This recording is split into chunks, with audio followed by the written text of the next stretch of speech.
है। भजन करने के लिए नियम की बड़ी आवश्यकता। हाँ, बड़े नियम की आवश्यकता है। तो जैसे प्रातः काल से सायंकाल तक की हर व्यक्ति की अपनी एक दिनचर्या होनी चाहिए। ऐसा नहीं कि आज हम 4 बजे उठे, कल 7 बजे उठे, पर फिर मन को आप कंट्रोल नहीं कर पाएंगे। एक मरीज बीमार है, असली दवाओं में पैसे ज्यादा है, नकली दवा लेकर के असली के दाम में बेच देना, उसको बिल्कुल फायदा ना होना।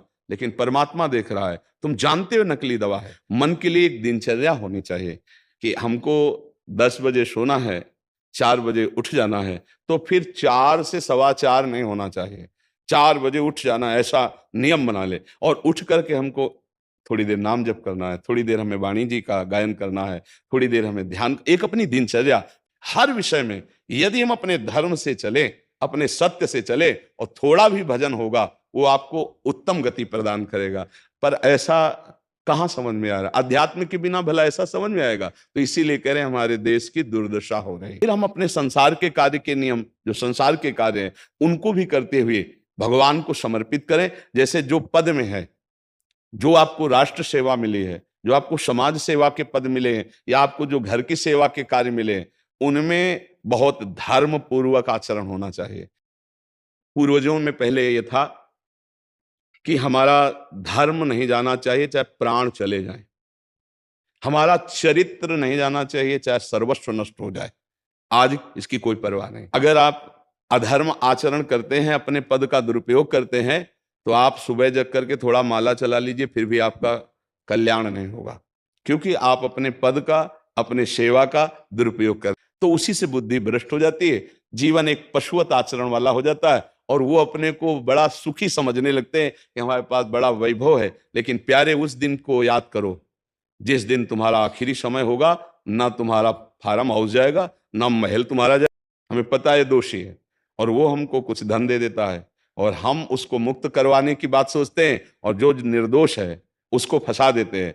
अब तुम चाहे जितना माला चलाने की कोशिश करो या दान पुण्य करो, वो तुम्हारा अधर्म आचरण, वो अधर्म का धन तुम्हें सतमार्ग में नहीं जाने देगा। अब तुम्हारे कर्म तुमको भोगवाएंगे। उस समय की कौन याद करता है?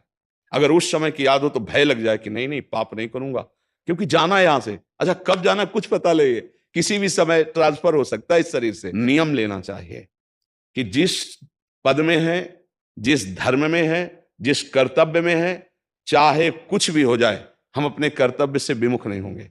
जितना जप महान है, उतने कर्तव्य महान है। दोनों बातें समझना है। तो हमें लगता है कि महापुरुषों के जो वचन हैं कि हमें एक नियम से जीवन जीना चाहिए, धर्म पूर्वक जीवन जीना चाहिए, अपने कर्तव्य का पालन करना चाहिए। जो हमारे लिए कर्तव्य, आज प्राय धन प्रधान बुद्धि होने के कारण कर्तव्य स्वाहा हो रहा है। माला फेरा और इसके बाद बेईमानी, अधर्माचरण, इनका कोई नियम नहीं है कि हमें कैसे चलना है, तो वो माला काम नहीं कर पाएगा। क्योंकि उसका तभी सत्य भाव माना जाएगा माला जपला, जब धर्माचरण है। धर्माचरण नियम से। एक विद्यालय में विद्यार्थी के लिए जो गुरु पद में बैठा है, उसका क्या कर्तव्य है? वो अपने कर्तव्य को भूला हुआ है। भला छोटे छोटे विद्यार्थियों को, जिनकी नींव पूरे राष्ट्र सेवा में, समाज सेवा में ये बन सकते हैं, बोले वो बड़े कट्टर नियम वाले हैं, उनको घूस नहीं, आप उनको भयभीत करके नहीं काम करवा सकते, प्रलोभन में काम नहीं करा सकते। ये हमारी गृहस्थी है ना, तो गृहस्थी के पालन के लिए धन चाहिए, और धन के लिए हम धर्म को आगे रखें, धन को नहीं। कि अगर सब अपने कर्तव्य का पालन करें, धर्म का पालन करें, भगवान का नाम जप करें, तो सब सुखी हो जाए। सुख सब चाहते हैं, और आचरण दुख वाले करते हैं, इसीलिए सुख नहीं मिल रहा है, परिणाम में हमें दुख मिल रहा है। सच्ची मानना धर्म को, हमारा कर्तव्य क्या, प्रायः जैसे पूज्य बाबा ने कहा, आज हमारे देश में बहुत दुर्दशा हो रही है। दुर्दशा हो रही, क्यों? क्योंकि सब अपनी जगह से गलत हो रहे हैं। अगर अपनी जगह हम ठीक रहे तो हमारी दुर्दशा नहीं होगी, भगवान की कृपा रहेगी। पर यह बात समझ में नहीं आती है। तो ये वृत्ति अगर छोड़ी ना जाएगी, तो कुछ भी कर लो, कहीं भी दान पुण्य कर लो, लाभ नहीं मिलेगा। हमारा भजन कम होगा, लेकिन हम धर्म से चल रहे हैं तो हम विजयी होंगे। हम भगवान को प्रसन्न कर सकते हैं, क्योंकि हमें जो कार्य मिला है वो भगवान का ही कार्य, सृष्टि भगवान का कार्य। अगर दान देने की बात कही गई है तो धर्म पूर्वक कमाए हुए धन से। अगर आप मेहनत से कमाए हो ना, 10 रुपया दे दोगे ना, तो 10 रुपये का वो आटा लाके अगर 2 रोटी खाएगा तो खूब भजन होगा। और आप 1 लाख रुपया बेईमानी कर रख दोगे ना, तो बैठे बैठे वो गंदा ही सोचेगा, भजन नहीं होगा। जैसे नए बच्चे कुछ वकालत पढ़ रहे थे, तो यहाँ के प्रश्न किया था कि हम जानते हैं कि वो दोषी नहीं है, हम जानते हैं कि वो दोषी है, पर दोषी हमें पैसा दे रहा है, तो हम वकालत पढ़ी इसीलिए, हम उसको जिताएंगे, तो ये क्या कोई पाप है? तो उनका खुला पाप है। उसका गंदा सोचना और आपका गंदा करना दोनों मिल करके, उसके कारण भी तो आप बने ना, तो आपका ही पतन हो जाएगा। उसको तो भगवान बचा लेंगे, क्योंकि भगवान की शरण में है। तो मुझे लगता है अधर्म के धन से कभी किसी को लाभ नहीं मिलता, तो अपने कर्तव्य का पालन करते हुए यदि नाम जप किया जाए तो बहुत जल्दी हमको लाभ प्राप्त हो जाए। अगर नहीं करेंगे तो हमारी वकालत का मतलब क्या रहा? तो नहीं, वकालत का मतलब अधर्मी को मुक्त करवाना नहीं है। वकालत का मतलब अधर्मी के सबूत एकत्रित करके उसको दंड दिलवाना है और धर्मात्मा को मुक्त करवाना है। बहुत सुंदर मतलब ये चर्चा होती है, अगर आप लोग इसको धारण कर लें तो निहाल हो जाएंगे। सच्ची कह रहे, ये जो बातें हैं ये बहुत सुंदर जीवन को पुष्ट करने वाली हैं, पर आप धारण कर लें तो बात है। नहीं, अब इसके लिए आपके पास अर्थव्यवस्था अगर कमजोर भी है तो धर्म व्यवस्था आपकी पूरी है। धर्म व्यवस्था ठीक है तो परिवार स्वस्थ रहेगा, सुखी रहेगा, भगवान आप पर प्रसन्न रहेंगे। नहीं तो जैसे लाभ दिखाई दे रहा 50,000, तो ये बातें भूल जाओगे, ये बातें अच्छी नहीं लगेंगी।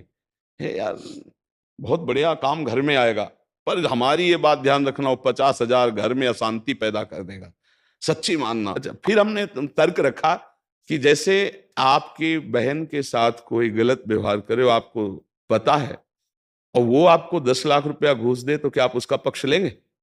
नहीं, तो फिर दूसरी बहन के साथ किया है। अब यहां विचार करना है ना, आप धर्म से चलना, धर्म से चलोगे तो भगवान तुम्हारी रक्षा में रहेंगे। अधर्माचरण, देखो कैसी कैसी घटनाएं होती हैं। बढ़िया कार है, फिल्मी गाना लगाए चल रहे हैं, और वो एक्सीडेंट हुआ, आग लग गई, बाहर निकल ही नहीं पाए, वो अंदर ही जल गए। ऐसे ही एक गरीब आदमी की किसी ने हत्या की, तो आपका पक्ष बनता है। पर ये ज्ञान कहाँ मिलेगा? बिना अध्यात्म के ये ज्ञान तो मिलेगा नहीं। ज्ञान तो इस बात का मिला कि कैसे पैसा कमाया जाए। अच्छा, वो पैसा यदि अधर्म से आया है तो आपकी दुर्दशा कर देगा, आपकी बुद्धि भ्रष्ट कर देगा। या भगवान के आनंद में चिंतन करके शरीर छूटे और फिर दाह संस्कार हो, ऐसे कि सब लोग भगवान के नाम का कीर्तन करते ही जा रहे, फिर आपका अंतिम संस्कार, वहां जीवित जल गए, क्या हो सकता है? तो जो बाबा कह रहे हैं कि आज हमारे समाज की बड़ी दुर्दशा हो रही, उसका कारण यही है कि हमें अध्यात्म का ज्ञान नहीं, हमें धर्म का ज्ञान नहीं, और बड़ी बड़ी गलतियां हो जाती है। बिल्कुल पता है आदमी निर्दोष है, और हम धन के प्रभाव से उसको दंड दे देते हैं। एक एक पल तुम्हारे कर्म का हिसाब होगा, एक एक सेकंड का। ऐसे कर्म करो कि हमारा अच्छा हिसाब हो, बुरा हिसाब। ये मत समझो कोई देख नहीं रहा, वो देख रहा है, जिसको हिसाब कर रहा है वो देख रहा है, उसके लिए कोई वकील या किसी सबूत की जरूरत नहीं होती। वो सर्वांतर्यामी आपके अंदर बैठे ही देख रहा है। अब असत्य बोलोगे तो उससे जो आपको मुनाफा मिलेगा वो आपकी बुद्धि भ्रष्ट करेगा, और सत्य है कि मुनाफा के लिए है वही चीज, और आप एक फिक्स रेट में दे रहे हैं, बढ़िया है। तो सदैव जैसे सत्संग सुन रहे हैं, तो अगर हाथ जोड़ के प्रार्थना है, थोड़ी भी बात मान लोगे तो आप सच्चे सुख के मार्ग में चलने लगोगे। नहीं तो भाई बहुत गंदी हवा चल रही है।